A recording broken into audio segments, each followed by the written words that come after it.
तू घरवाली होगी मेरी मैं घरवाला तू सोच जरा, तू घरवाली होगी मेरी मैं घरवाला तू सोच जरा, तू गोरी गोरी छोरी है मैं हूँ काला तू सोच जरा, तू घरवाली होगी मेरी मैं घरवाला तू सोच जरा। तू सुंदर सुंदर छैल छबीली बेघर और बेकार हूँ मैं, तू एक्सप्रेस में चलने वाली टूटी फूटी कार हूँ मैं।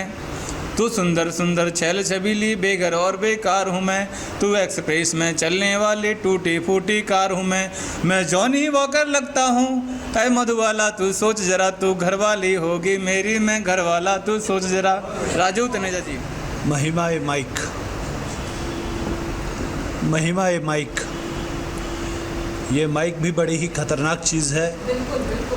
अच्छे अच्छों के छक्के छुड़ा देता है, बेशक। बड़े बड़ों को पसीने ला देता है, सूरमाओं को धरती जटा पल भर में रुला देता है।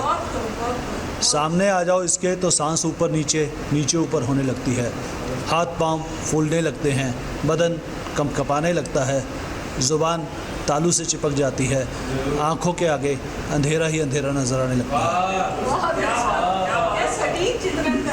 यूँ समझिए जनाब कि अच्छे वाले बंदे की आधी ताकत एक अकेला माइक ऐसे निकल जाता है जैसे माइक माइक ना हुआ रामायण काल का बाली हो गया, या फिर उससे भी बढ़कर बरसों पुरानी बुढ़ी खूसट घरवाली हो गया।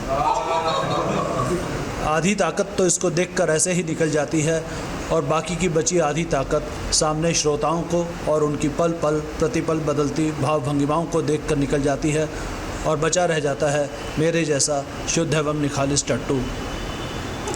लेकिन आप लोग कहेंगे कि सभी उंगलियां एक बराबर नहीं होती। बिल्कुल नहीं होती जनाब। कुछ एक डिलेट टाइप के फूफा करने वाले लोग भी होते हैं इस दुनिया में, जो अपनी जांबाजी के चलते हर फिक्र और दुनिया जहां की चिंता को बिल्कुल भुला घंटों तक माइक से ऐसे चिपक जाते हैं जैसे माइक माइक ना हुआ उनकी नई नवेली दुल्हन हो गया, पीछा ही नहीं छोड़ते। अच्छा है। कुछ एक तो तजुर्बेकार टाइप के फन्ने खां लोग भी होते हैं इस दुनिया में, जो अपने अच्छे भले माइक के होते हुए भी उधार स्वरूप पड़ोसी का माइक भी मांग उसे भी अपने दरबार में सजा लेते हैं, या फिर कई बार स्वतः ही दूसरों द्वारा उन्हें अपना माइक मुफ्त में इस्तेमाल करने के लिए एज ए गिफ्ट दे दिया जाता है। ऐसा बीवी के साथ नहीं बल्कि माइक के साथ होता है।